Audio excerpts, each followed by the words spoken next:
Peatreener Rein Suvi, ees on nüüd tõesti kohamängud ja mäng Iisraeliga. Iisrael on ainuke meeskond seni, kes ei ole võidurõõmu maitse saanud. Kas see tähendab, et kuidagi võib natukene kergemalt nende vastu minna?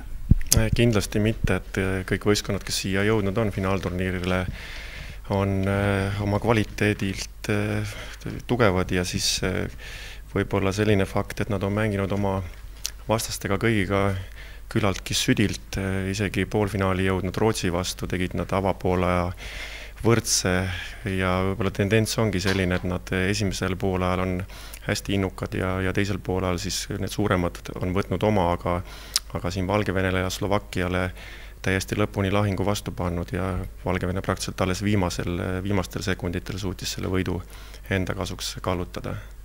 Millist mängu nad mängivad? Kas võib mõne võistkonnaga ka võrrelda, kellega Eesti juba siin mänginud on?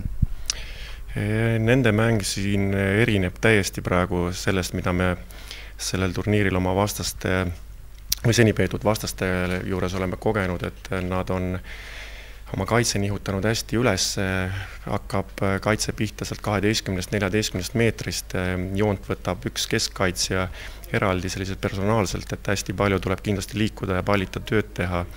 Ja olen rääkinud siin ka näiteks Valgevene treeneriga, kes ütles, et nende pikakasvuline koosseis tegelikult oli hädas, et kui Poola 5-ga kaotasid ja ei leidnudki nagu käike, et kui põrgatus, siis nooliti neid palle ära hästi kaugelt, pikemad söödud, samamoodi kiirete jalgadega töötati vahel, et eks me peame siis oma käigud leidma ja koosseisu, kes selle vastase vastu kõige paremini sobib.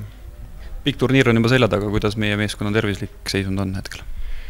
Selles mõttes ei ole nagu hullemaks läinud, et keda me oleme kartnud siin, et võib-olla Robert Lõpp on iga mäng selline väike küsimärk, et kas ta lõpuni meil vastu peab, siis no müts maha tema eest kindlasti, et üks siuke vedur, kes tuleb jälle ja mänguplatsilt natuke liipab ära mänguplats, kui hakkab uus mäng, siis on ta jälle tahtmist ja tegutsemist täis ja Robin Oberg samamoodi on rivis kuigi nagu teipi ja sellist plaasterdamist tuleb järjest rohkem juurde.